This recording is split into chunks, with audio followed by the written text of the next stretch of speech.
Elisha's Miracles, a soothing story. Long ago, in a land of rolling hills and whispering rivers, there lived a man named Elisha.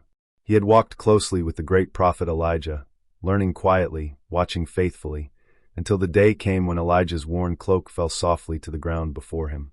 Elisha picked it up, and in that moment, understood that a great calling had been placed upon his life. He stood at the edge of the Jordan and struck the water gently with the cloak. The waters parted before him, drawing back on either side to let him pass.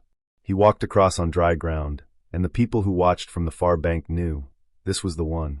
The spirit of Elijah now rested on Elisha. His first steps led him to the city of Jericho. Though the city was lovely, its water had gone bad and the land had grown unfruitful. The people came to Elisha quietly and told him of their trouble. He asked for a new bowl, placed salt into it, and walked to the spring. He poured the salt in and spoke a word of healing over it. From that day forward, the water ran clean and pure, and the land bloomed just as it should have always done. Word of Elisha spread gently across the land.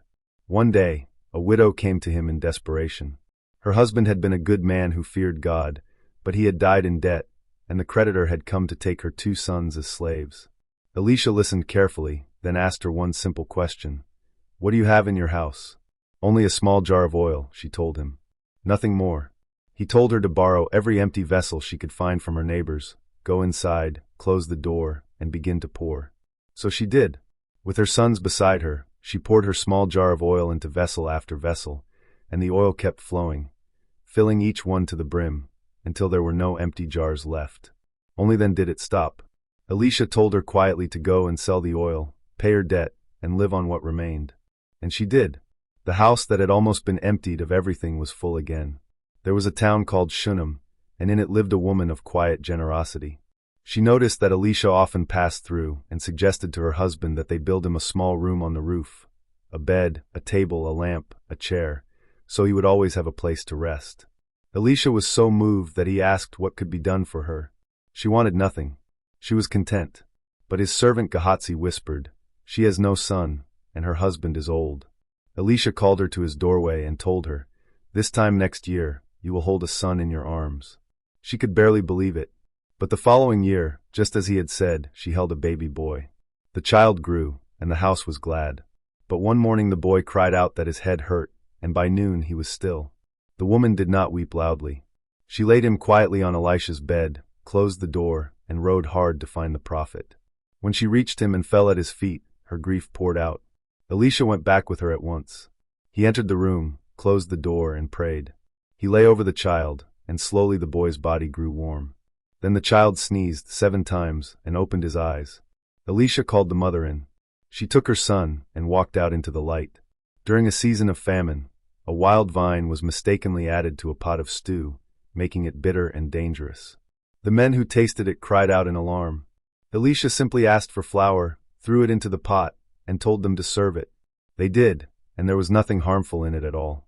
Not long after, a man arrived with 20 loaves of barley bread to feed 100 men. His servant looked at the little bread and the many hungry faces and asked, "How can I set this before 100 men?" Elisha told him to trust and serve it. Every man ate, and there was bread left over when all had finished. Word of Elisha had drifted across the borders of Israel until it reached a great and powerful man named Naaman, commander of the army of Aram.